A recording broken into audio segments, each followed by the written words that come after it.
Thiruvananthapuram DCC ഓഫീസിൽ parliament തെരഞ്ഞെടുപ്പുമായി ബന്ധപ്പെട്ട യോഗം നടക്കുന്നതിനിടെ നേതാക്കൾ തമ്മിൽ കയ്യാങ്കളി.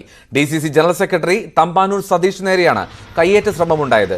ശശി തരൂർ MPയുടെ ഓഫീസ് സ്റ്റാഫാണ് കയ്യേറ്റത്തിന് ശ്രമിച്ചതെന്ന് സതീഷ് പറയുന്നു. തെരഞ്ഞെടുപ്പുമായി ബന്ധപ്പെട്ട ചർച്ചകൾക്കിടയിൽ ഉണ്ടായ തർക്കമാണ് പ്രശ്നങ്ങൾക്ക് വഴിവെച്ചത്.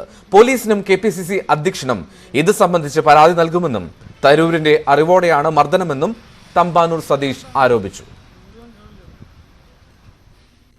ഞാൻ നിങ്ങൾ 4-5 ലോബികളാണ് 14 വർഷമായിട്ട് MPയെ ജനത്തിന് കാണിക്കാത്ത. ജനത്തിൻ്റെ ദുഃഖങ്ങളും പരിഭവങ്ങളും വിഷമമുള്ള പരാതികളുമായിട്ടുള്ള ഫോൺ കോളുകൾ എടുക്കത്തില്ല, അദ്ദേഹത്തിനെ കാണാൻ സമ്മതിക്കത്തില്ല. അപ്പോൾ നിങ്ങളിങ്ങനെ മുന്നോട്ട് പോകുന്നത് ശരിയല്ല. പിന്നെ AICCയും KPCC എന്നും വിമർശിക്കുന്നതാണ് നിങ്ങളെ MPയുടെ സ്ഥിരം ജോലി. അതൊന്നും ഈ പാർട്ടി പ്രസ്ഥാനത്തിൽ പറ്റത്തില്ല.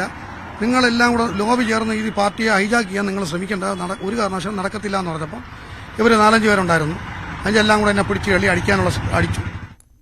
അതേസമയം ശശി തരൂരിനെ കുറിച്ച് മോശമായി സംസാരിച്ച് പ്രകോപിപ്പിക്കാനുള്ള ശ്രമമാണ് നടന്നതെന്നും സംഭവം ആസൂത്രിതമാണെന്നും സംശയിക്കുന്നുവെന്ന് ശശി തരൂരിന്റെ ഓഫീസ് പറഞ്ഞു.